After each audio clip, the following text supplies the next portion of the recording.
Hello, friend. Hey, everyone, and welcome to Almost Cancelled. I am Peter, and I'm going to be talking about Mr. Robot Season 4, Episode 3. It's called 403 Forbidden.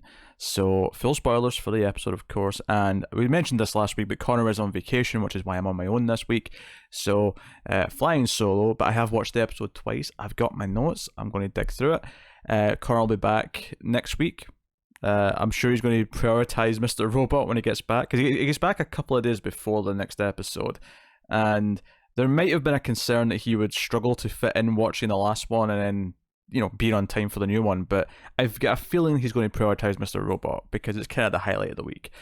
So, yeah, I'm going to dive into it. Very eventful episode in a couple of different ways. We started off in 1982, an IBM business meeting with a young Zhang and what turns out to be his lover, his boyfriend, or whatever you want to call it. And we get this backstory that takes place over two flashbacks that happen. I honestly almost thought it was going to be a full flashback episode. I thought it was going to be all set in the 80s or whatever. Of course, it didn't last the whole episode, but it was a significant portion of the first 10-15 minutes.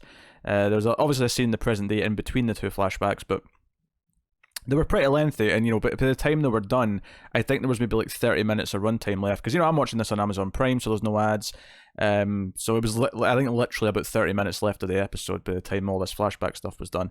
And that is not a complaint, because it was very compelling and interesting and extremely well directed, as it typically tends to be on this show, because Sam Esmail is of course directing, I think, every episode. He definitely directed this one, because I was looking for his name.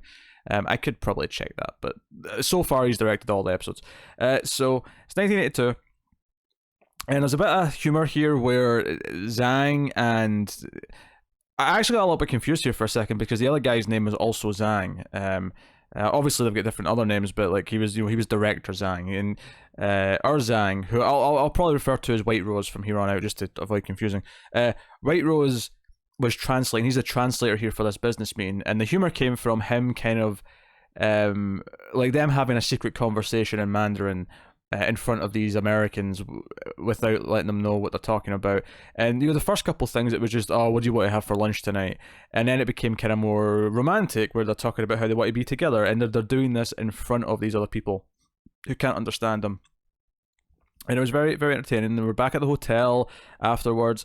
There's a couple of things on the TV to give you the time period. The first thing is Boy George, which maybe kind of fits with their relationship a little bit. The idea of them being gay in this 80s world. And a big theme of their scenes here is how they want to come and live in America because they want to be able to live as a couple, and they can't do that in China. So they're hoping that Whiterose will become this ambassador, and that'll mean they can move here and they'll both get to live here, and that's what they're hoping. But yeah, so there was Boy George on the TV, and then later on when he comes back, the Thing, there's a commercial for the Thing playing, which is great because it's a fantastic movie. It's top 10 horror movies of all time. Sam Esmail has good taste, as is proven by all the Back to the Future references throughout the thing. One thing I wanted to mention here in the cinematography is, so the scene here that they're sitting doing a little quiz in a magazine or something like that, and they're kind of bonding and being sweet with each other. Obviously it's all subtitled, and we established that this director Zhang has a watch that Whiterose makes a comment about, and we see later on a transition to our Zhang, Whiterose, wearing that watch in present day. He's kept that watch from him in some capacity, but we see him having to leave. He's like, hey, we have to go. We've got drinks with these diplomats or whoever it is down the bar, down the lobby of the hotel, in the bar. And Whiterose doesn't want to go. Whiterose says, no, you go do that. I'll do some paperwork. And he's kind of being a little bit cagey about not wanting to go. And he's trying to be nice to him, and he's trying to, director Zhang's trying to be nice to him and sort of convince him, no, come, it won't take too long. But what I wanted to mention here is during this moment before he leaves, where they're sitting over, it's kind of at the couches, but they stand up. Director Zhang, there's this, I think it's a clock maybe on the wall, or maybe it wasn't a clock, maybe it was just a piece of decoration, but it was like a peacock And what I really annoyed about it is it was framed perfectly. They had him standing in the perfect position, so that it was almost like a over the top like 80s mohawk around his head. Like, maybe the obvious read here is just showing that because of who they are and because of their relationship, they're kind of rebels of their time. Because obviously the punks with mohawks are kind of seen as the rebellious portion of the 80s, right? But I couldn't help but just not notice that it looked like a mohawk around his head, just all these spikes, and I think it was like a peacock. I'm pretty sure when you seen this in the middle of it, there was like a sort of head and whatever. It was this sort of fancy circular peacock design, but it went right around his head, perfect in this profile shot, and it looked like a mohawk. It was, I don't know. I wanted to mention it. All right, sometimes this is what my eyes notice when I'm watching Mr. Robot. But so he goes out. There's a bit of a time lapse showing how much time has passed at the window in the hallway, and then he comes back, and he's clearly a little bit drunk, and he's got his jacket off, and he's coming back in, and we get this moment, which is kind of this maybe the sweetest moment these two have as a couple, where Whiterose reveals, I'll say herself as Whiterose, and the lights off, and she's in silhouette, and kind of stands up and explains that this dress belonged to her mother. And I want to mention the music here is beautiful, and I think what's interesting about this is that Whiterose / Zhang is a character or characters, because I will say this is the one time it's felt a little bit more like a traditional person, and that, because I've always said that this has not came across to me as a translate character, because I've always felt that Zhang was more interested in being both people. Like, he actually liked having two lives and living out both versions of himself.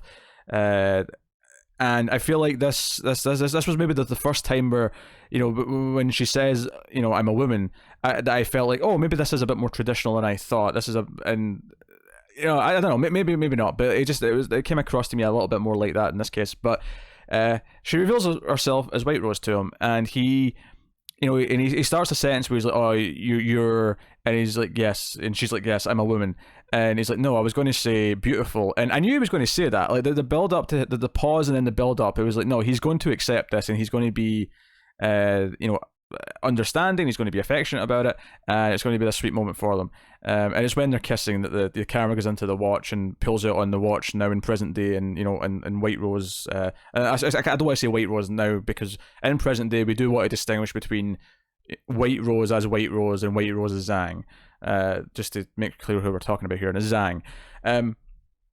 But great transition. I thought that the scene, like I said, the music was beautiful, and I think it's impressive that a character, and I was going to make this point a minute ago, who's been so villainous and been so scary in this show, and it makes us feel for him for a little bit. It makes us feel for this relationship, and it makes us care about it. And I think, obviously, as soon as I realised this was a flashback for Whiterose, early on during the first business meeting, I immediately thought to myself, this is going to end badly. Like, whatever motivates Whiterose to be what Whiterose is, or at the very least, that vicious edge is probably going to be inspired by however this relationship ends, probably very badly. And I didn't necessarily think I was going to get it in the very next scene with them, after we have this present day stuff, but I had that foreboding feeling, and it made me kind of care, it made me kind of sympathetic, and I don't think I've ever felt sympathetic towards Whiterose before. I think it's a real talent to make your villain, who's been a villain for a long time, suddenly a little bit more sympathetic. And it's not that I'm in any way rooting for Whiterose now, I'm not. I'm fully on Team Elliot and Team everyone else against the Dark Army and Whiterose, but good job, good writing, good direction. So Zhang in present day is concerned about, Zhang's assistant's concerned about the possibility that Elliot is up to something, noting the whole thing with the train in the first episode and that contact disappearing, suggesting that Elliot may have had something to do with it. And Zhang's feeling the pressure here, and he's kind of like, look, fine, put more surveillance on him, let's not give Price what he wants then, because she's also worried that Price sees things maybe a little bit coincidental, a bit too coincidental, that it's happening right around the time that Elliot might be up to something. So, they're kind of on the ball, they're kind of predicting what might be happening. And what's key here, before it cuts back to the flashback, what it cuts back on is her saying, this plan we're doing just requires patience, and specifically requires patience. And that kind of is when it's almost if anyone watched Lost, where you got the vroom, and it went to the flashback, it almost felt like that when she said that. And we're at this wedding, and young Whiterose. Again, I'm just calling him Whiterose in this context to differentiate between him and the other guy who's also named Zhang. I didn't catch the other guy's first name. Or last name, whatever. I get confused sometimes with Asian names because they say them the other way round as to which one's the surname and not the surname. You know what I mean?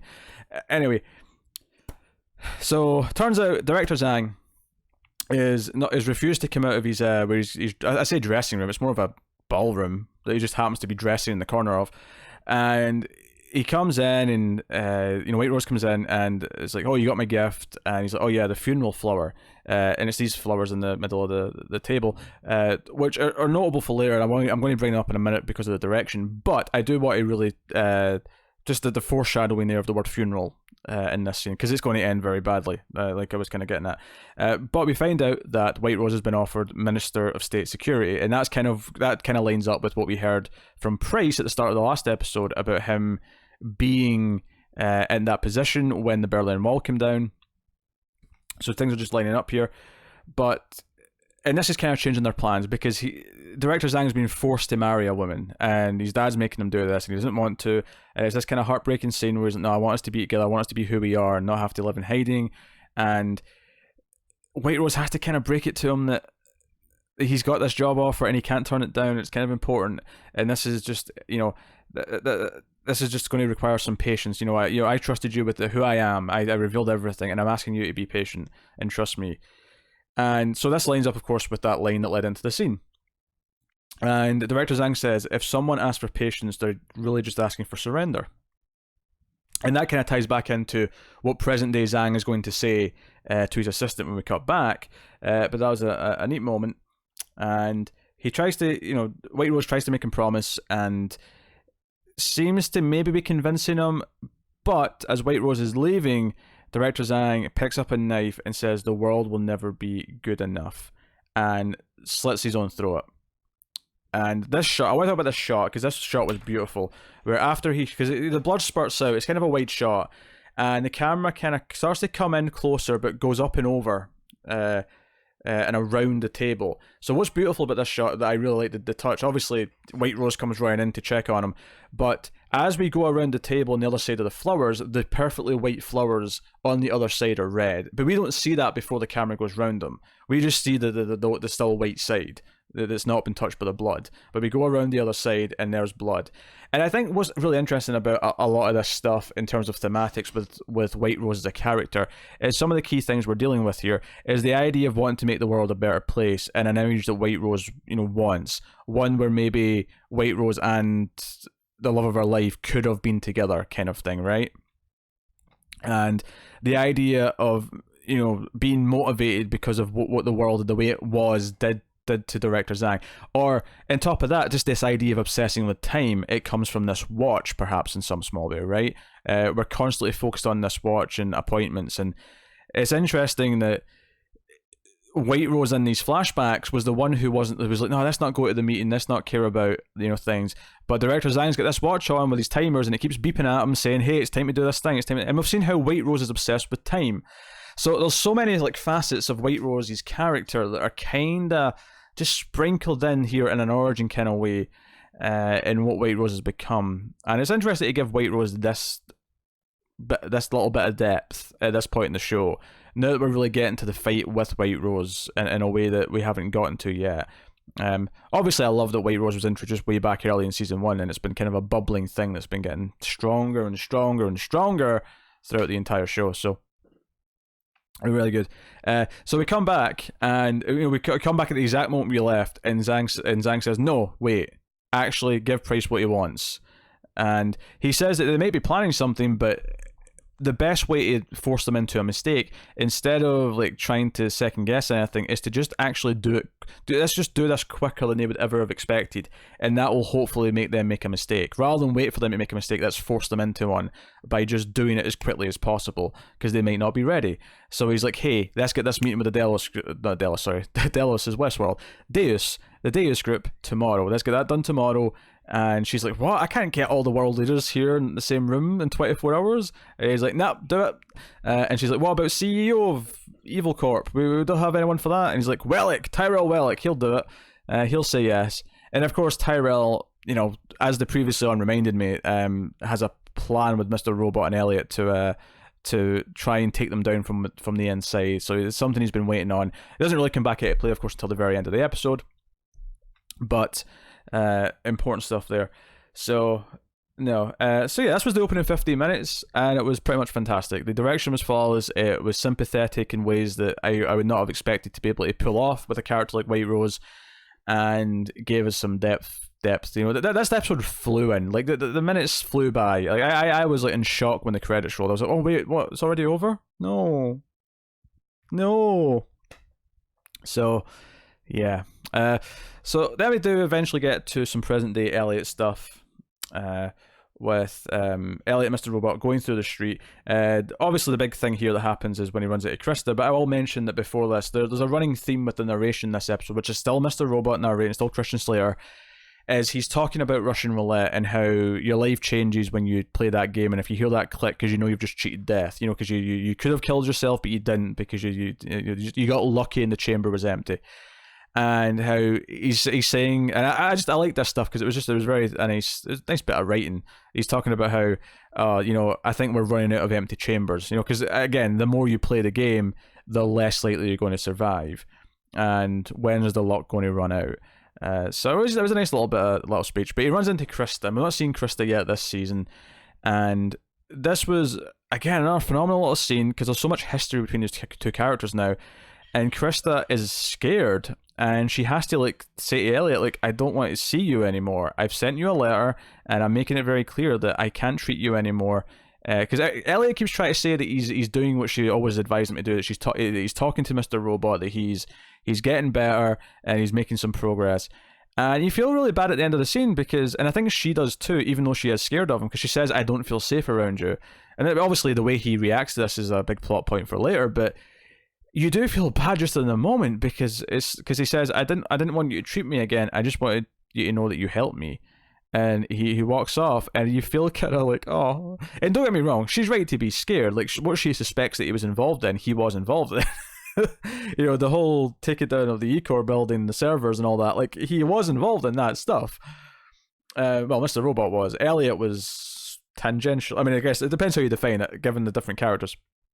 But really, really enjoyed that stuff. Enjoyed this scene, and obviously I immediately worried because it meant, okay, Krista's not just going to be gone now for good, and obviously we get later as to how she's going to fit back into things in a way that I am not looking forward to, because this show has a way of pulling my heart out and, you know, squishing it in its hands with anyone who's remotely likable. Shayla, Angela, others. I'm sure there's been more. Those are the two that spring to mind. Oh dear. And of course there is a shifty looking dude at the end of this scene who is seemingly following Elliot and witnessed some of this. More on him later, but mention it for all the same. So then we go to Allsafe, and Darlene's there, and they're working on looking at how they're going to, like, you know, do this attack on the bank, and they've found this Olivia. This Olivia character who was Susan's contact at Cyprus National Bank. So she actually works at the bank. She was the other end of that equation. And unfortunately, they can't hack her remotely. She's got like a crypt key on her that she has all time. So it has to be a local, like, you know, someone has to like actually go and break in and get the crypt key and so on. So, and it turns out later, of course, that she always has it on her, which leads to more plot. So interesting things in this scene is that Darlene was supposed to be on this part of the job, is getting into the bank, you know, whoever works at the bank, getting into their details and hacking that stuff. But as soon as they find out it's a physical thing where they have to go and do it manually, he changes his mind, says, no, you stay here and, you know, get the cell phone towers or whatever and get ready for the code. I'll go and do and break into her apartment. And she basically stands her ground and says, no, you kidding me? I ain't doing it. No, I am doing it, rather. I ain't doing what you tell me to. I'm bored here. I'm going to go. And so there's a great thing here, and this leads to a bit of speculation, because Elliot says to Mr. Robot, can you try and talk some sense into her? And I love this. I love it because we've had this thing before where, and even in episode 1 of this season, where it switched between them, where Elliot rolled his eyes and Mr. Robot came walking out of the scene to talk to her. Again, this was more of a voluntary thing where Elliot says, can you talk to her, please? So Mr. Robot goes and talks to her. And I love this idea of, like, it's still obviously the same person from Darlene's perspective, but we're seeing this switch. And he tries to talk sense into her, and she's like, nope, don't care. And here's where I'm going to get a bit speculative, because did we see the third character in this scene? Because when she walks past Mr. Robot and goes almost past Elliot, Elliot grabs her. And obviously we're still seeing Elliot. And I think this is one of the things that make this a very interesting show to rewatch. If we're indeed confirmed to have had this third character all along. If it's someone who actually doesn't change appearance, like if we still see Elliot, right? Unlike Mr. Robot, there's not a separate body. From our perspective, we just always see Elliot, even when it's this third person. And the reason why I'm speculating that is because his demeanor completely changes, where he grabs her really tight and she says, you're hurting me, and he's like, I know. And he's like, you're not going. And she's like, I thought we were better after yesterday, but you're never going to change, are you? And he's like, nope. And he leaves, and it's a very cold Elliot. And you could just play this off as that he is... This is Elliot just getting sterner. This is Elliot just sticking to his guns more because of how serious the situation is. But there is an argument here, I think, to say that this is a third personality. That this is a more... Because if you remember what Darlene said about the third one, when she said that, you told me that it wouldn't be a problem, it does kind of sound like this cold, confident version, maybe, right? So I may be barking up the wrong tree here, but now that I've got this in my head after last week's episode, and I will mention, obviously a lot of people were linking and talking about the video or the clip from, I think it's like episode 4 or 5 of season 1, the episode where Elliot is sort of out of it the whole time, and he's like going through all these dream sequences, and there's a scene with Angela where Angela's kind of talking about this possible third personality, especially in hindsight now that we've actually had it confirmed there's a third one. Worth checking out that clip and go. I meant to actually watch it again right before I did this, just so I could talk about it more, and I didn't. But I'm going to try and make a point of doing that before next week's review, just to sort of dissect that scene a little bit closer. I'm going to go back and rewatch that. Honestly, I'm half tempted to try and rewatch the whole show as the final season is running. Like, try and rewatch seasons 1 through 3 before we get to the end, for the sake of, full perspective and whatnot, and everything being refreshed in my head, and also just with this knowledge of a third personality, like watching the whole thing again with that knowledge is kind of tantalizing as a prospect. But anyway, so we get to Olivia's apartment. Obviously Mr. Robot's with Elliot at all times here. The narration's talking about someone who's lost everyone. Mr. Robot's saying, what do you call that? He's not just an orphan, he's not just a widower or anything like that. He's lost everyone. He's completely on his own. Is he just a time bomb? But he also says that he's blocking everyone, which is thematically relevant for where the episode is going. This idea that he thinks it may be easier if he never actually has to let anyone in and never has to open up to anyone. It'll be easier because then he won't care when something because he's lost too many people. He's lost Angela, he's lost Shayla, he lost oh my god, the two characters that they framed for the All Safe job. It's been too long since season 3, I can't remember the names, but he's lost a lot of people and they've hurt him dearly, and hell, losing them is going to come back up later as well, when he does eventually open up in a way. So yeah, so they find a couple of details here. There's a locked drawer that has a laptop in it, the company laptop, but they can't get into it with their crypt key. Elliot finds a bottle of Oxy in the bathroom, so that maybe gives us some details for later. Obviously the funny scene here was Mr. Robot looking at her personal laptop, and she's gone on a date with a guy called Evan, and Mr. Robot is just complaining that he's found out too much about this Evan character, and he's talking about how Evan's this influencer, snowboarding douchebag or whatever. And he gets to the end of it, he's like, classic Evan, and he just closes the laptop. And this was a funny little joke.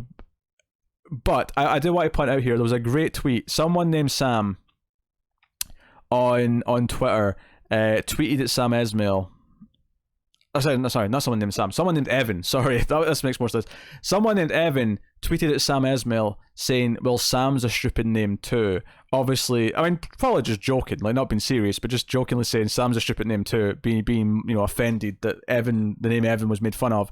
And Sam just quote tweeted it saying, classic Evan. And that really made me laugh. But Sam Esmail sometimes has got some top Twitter banter. But also, let's not forget the alias that Elliot uses is also Sam Spiel, something like that. You can see it on his laptop in this episode actually, because when he pulls out the business laptop, he has his own laptop that he starts swapping the USB stick around. But from this point, Mr. Robot's like, well, we're going to have to wait, and we'll do a fish and get our details that way, or we'll wait until she logs in. And Elliot points out, Elliot's very frustrated, he wants to get things moving. They are on a tight deadline. They don't even know it, they've only got 24 hours yet. They think they've got a week or whatever. But he's like, no, it's like tomorrow's Christmas Day, so it's Christmas Eve at the time of this episode, and she's not going to log in anytime soon. It's the holidays, she's not going to have a reason to for at least a few days. So we have to do something else. And what I really liked about the setup of this shot is that it actually flips one of the big shots from early season 2. If you remember early season 2 at the start of the prison stuff, there was a shot where Mr. Robot was standing up and Elliot was sitting in the bed and he had a gun to Elliot's head.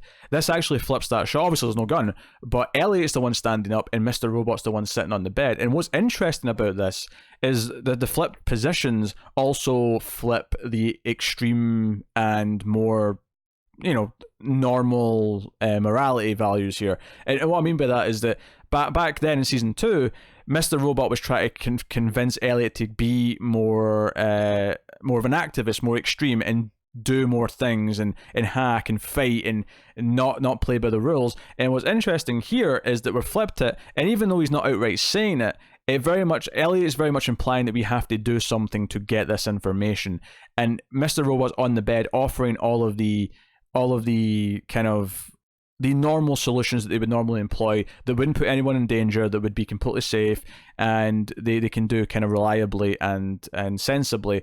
And Elliot doesn't seem to want to hear any of it. He's the one who's becoming more extreme. They've kind of flipped their stances on kind of that kind of thing. Or at the very least, Elliot's shot so far past Mr. Robot that now he looks like the sensible one. Although I do wonder if Mr. Robot himself, because of what happened in season 3 and how they were kind of tricked with the attack on the servers and stuff.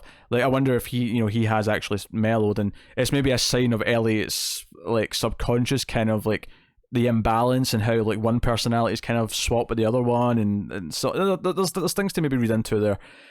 But they go to the bar where she's on our blind date. Well, I say blind date. It's just it's an OkCupid like date on Christmas Eve, which it's actually quite funny to me. I can't imagine people setting up a date like that on Christmas Eve. You feel like most people would have other things to do. I mean, obviously it's clear that Olivia doesn't. I guess it's like you kind of bond because you're both kind of you're people with different, I don't know, not less traditional lives because you don't have something to do on Christmas Eve.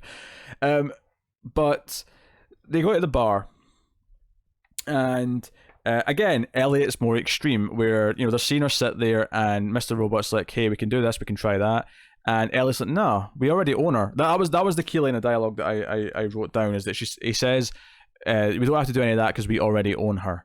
That line is so dark. Because he wants to blackmail her. He wants to use the information because it's specifically in her company clause. She gets tested for drugs, and if she's ever like found to be using, she will lose the co-custody of her child because she's a single mom. And he wants to use that. He wants to go and use that in a very cold and manipulative way. And Mr. Robot's like, hey, no, how about we just try talking to her and try like, keep her distracted, maybe chat her up a little bit, and grab the key later, because we see the USB key thing on her bag. It's kind of dangling off of it like a keychain, and Elliot goes over there to talk to her, and he just kind of freezes, and it's kind of awkward. And what's amazing about it is Mr. Robot steps in and starts being very charming and starts saying, "Hey, I noticed you got stood up. I wanted to be nice and say, hey, not all of us are douchebags. He's awful. I want to apologize on behalf of this idiot."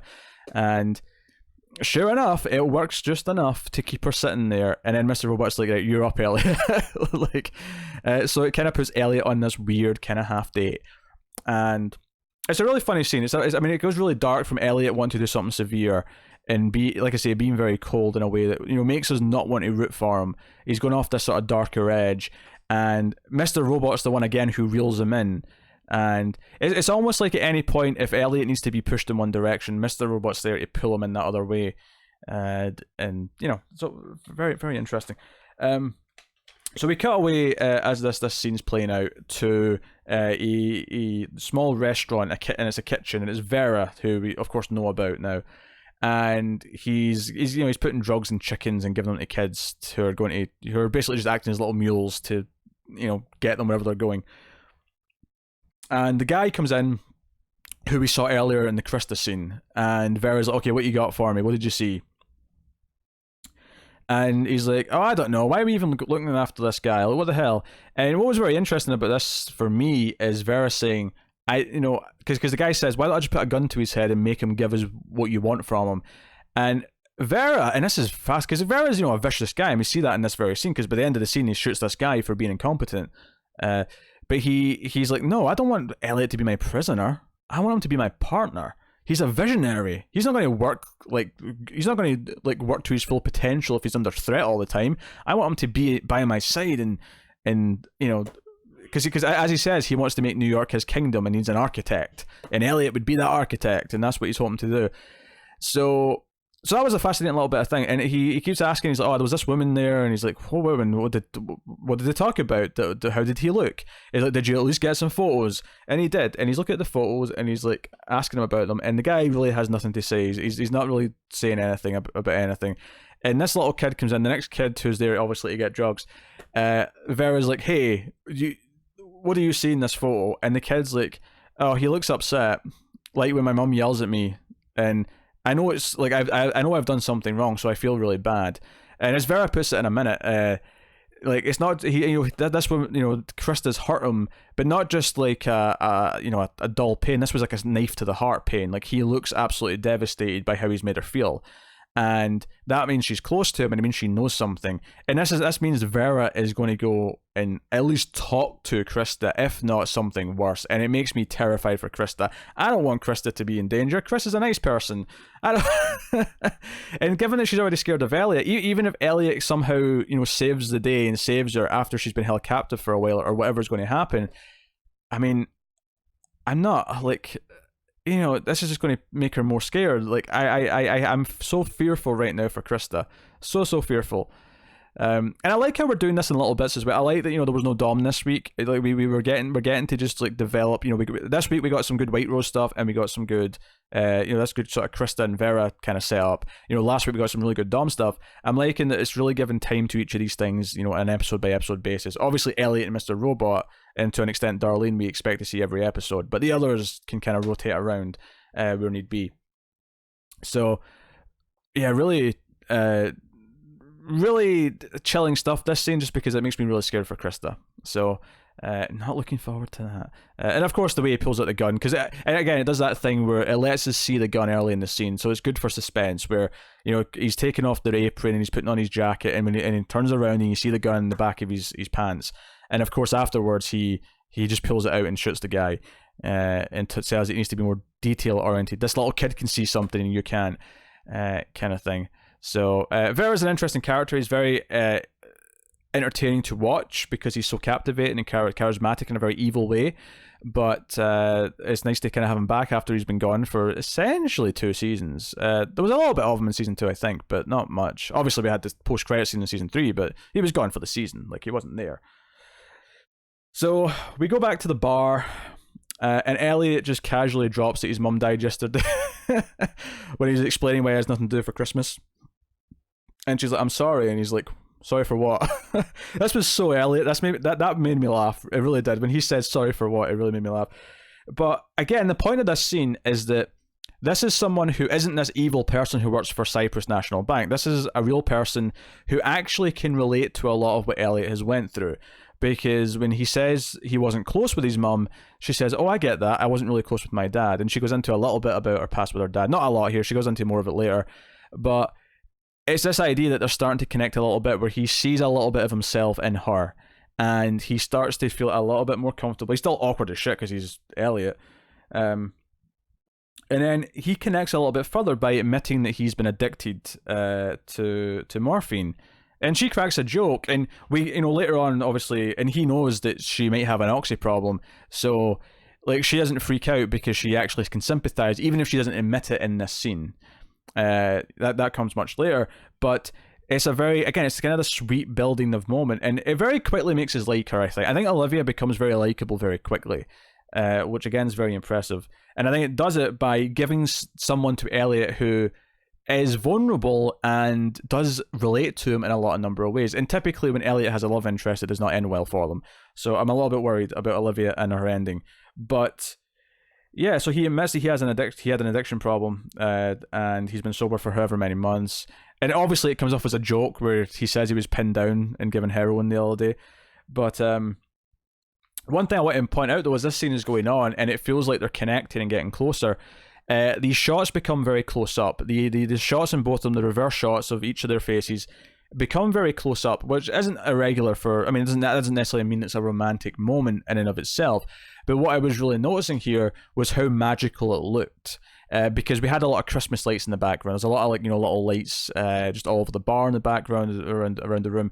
And the effect this had is that it was a very shallow depth of field. So you had this magical, almost music video-esque thing where behind each of their heads were just the blurry circles of light, very sparkly, and it felt almost dreamlike. The direction here was really selling to us that there was some sort of magic here, even if both of them are, or at least if Elliot is too stupid, or not. I mean, stupid is not the right word. Too distracted with and who he is to recognize what this is, and it's really great. And then Evan, of course, because she thought she was stood up. Evan shows up far too late. She was going to leave at least 20 minutes ago or something more than that, and he shows up late. Classic Evan, and she just says that she's not who he thinks she is, and he's convinced that she is. And there's this great awkward moment where she stands up to go, and she sort of looks at Elliot as if she's saying, "Hey, get up and leave with me," as if we're together. And not just to convince Evan that he's barking up the wrong tree. I don't think that's the intent here. I think she wants him to come with her because she's not actually ready for this conversation to be over. She has felt the connection. She wants Elliot to connect with her, but Elliot just kind of stares at her and eventually says, "It was nice to meet you, Elliot." And it's kind of like this sad moment. It's like, oh, she wanted him to get up and leave with her, and he didn't do it. But of course, as soon as Mr. Robot starts talking to him, says, "Well, that went better than I thought," he just gets up and walks out. And it's almost the romantic comedy beat. It's where he gets out of the bar, she's like flagging down a cab, and he turns her around, he grabs her arm, turns her around and kisses her. And notably, this was shot through the window because it follows him up to the door, but instead of following him through the door, the camera just pans to the left and looks through the window, so we see it through a window. And it was a very visual representation, of course, of Elliot. Elliot can pass this kind of threshold for himself. We're now looking from the other side, because almost in a way that this is a bit more private, so we're kind of looking in as a voyeur here, as opposed to being in the moment here. And it cuts to her apartment where they're going back and they have sex. The music that's playing is very upbeat, and it does feel like this is something maybe Elliot has needed to be able to connect with someone, even though I don't think we're actually even at the real connection yet. Obviously they've felt connection here, they've physically expressed it, but it's what comes next that I think is the most beautiful stuff, where he gets up and he steals her key, goes out of the bathroom, takes a photo of the key for Darlene, and she comes into the bathroom and he kind of like covers it and says, "Oh, I was looking for aspirin." And he accidentally knocks over like the little tray of like medication and stuff.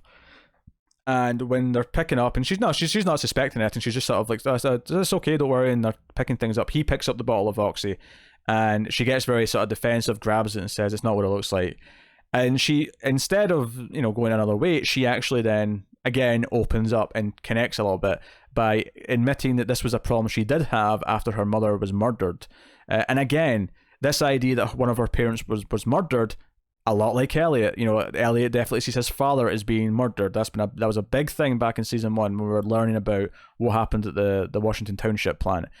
And so again, they're getting closer. There's more and more relatable elements here coming out, and We find out that she keeps a razor blade in the bottle, so that, and the idea being that if she ever feels like she wants to take that stuff again, that she might as well kill herself. It's almost like this really stark reminder of like how pointless it would be to go down that path, and how dangerous it would be, and how much she'd be throwing her life away if she did. And Oliver admits that he has also, felt that way, and he's considered, and he almost did it once. And as soon as he said that, I remembered what he's talking about. I remembered him getting all those drugs. I remember him, being with the kid and promising to go to the movies with them. And he actually then said, because she asked, why didn't you? And he says, I promised this kid I'd take him to see The Martian. And I hope he did. I hope he took him to see The Martian, because it's definitely out of theaters by Christmas. I hope he did, damn it. But this was a great moment, because obviously in that episode itself, which was one of the best episodes of season 3, it was him in this really dark place, and the kid kind of brings him back. In this episode, it feels like a spiritual sequel to it in a lot of ways. So not only because we're referencing it, but because he was in a darker place throughout this episode, largely brought on by the death of Angela and everything that happened at the end of season 3. And Olivia, in this case, is the one who brings him back. She's the one who kind of shows that he can connect to people again, and that some people are worth fighting for. It gives him this human connection back again.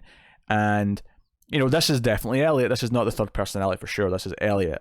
And it's a very sweet moment. I think the scene, and again, the way it's shot, the lighting here, it's a very sort of warm orange glow from the outside streetlights. It looks very pretty. It's very warm and comforting. And, she says, yeah, there's plenty of more darkness and stuff where that came from, but I think that's enough for one night. And instead of running from, instead of getting weirded out by the story he's just told, she puts her head on his shoulder, and it's a very sweet moment in this orange glow. It's very beautiful. And that, I think Mr. Robot, and I said this last week, is that when it tugs at the heartstrings, it does it very well, despite the fact that a lot of the show is a lot more sort of tense and thriller-esque and, all these things. And obviously we get to that in a minute as well. But no, I love this stuff with Olivia, and it really hit a sweet spot, I think. And we're really building our cast of characters here for this final season, and developing what makes Elliot tick has been a big thing throughout the whole show. And it's a testament to the writing and the skill of this show that even 4 seasons in, we're in season 4, and it's still compelling. It's still compelling watching us unravel how he works and what affects him in different facets of his personality is wonderful. So no, I applaud this Olivia stuff. I thought it was fantastic. So, and I can't wait to see her again, although I am worried that she's going to end up dead, because that's what happens in this show when you care about people. So, and Mr. Robot even noticed this in his narration. He's like, hey, she let him feel again. But they're going back to the house.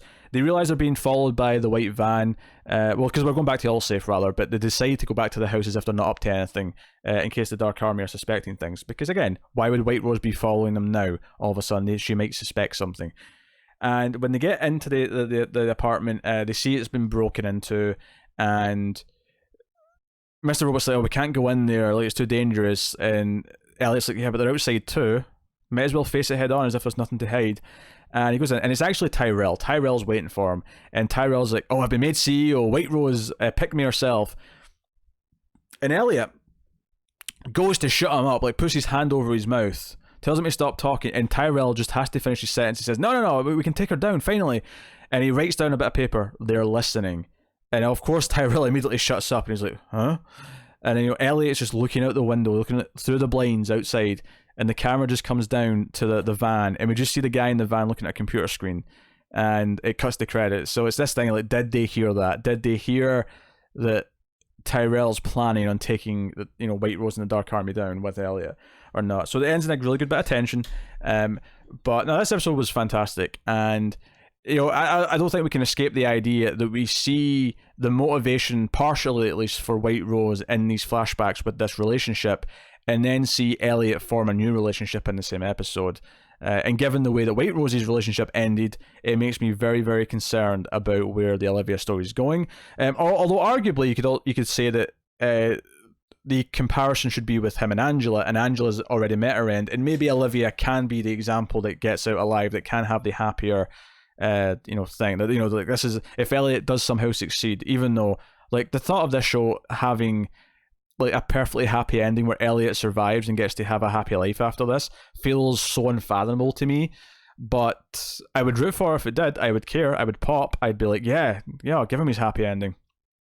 But no, this is a phenomenal episode. I think this season is firing on all cylinders. I know some people don't like the slow pacing of the story, but to you, I say tough. This show is for me and me alone. I don't care what anyone else thinks at this point. I kid. But yeah, so goody. So let me know what you think in the comments below about this episode. You can also rate the podcast on Apple Podcasts. Give us 5 stars. That helps more people find us via recommendations and that kind of thing. You can support the podcast and everything we do at MailFuzz TV over at patreon.com/MailFuzz TV, where you can support us for as little as $1 per month, and you get bonuses, you get outtakes, you get some extra episodes of some of the movie podcasts and things like that, and you get other stuff at the higher tiers. So go and have a look at that and see if you want to do that. But otherwise, that is me. Do check out the review that me and Tara did of Watchmen that just started on HBO. We'll be doing that weekly as well. Obviously, Connor's back for Mr. Robot next week. And yeah, so thank you very much once again for watching or listening. We always appreciate it. Keep watching TV, guys. Have you got any vanilla?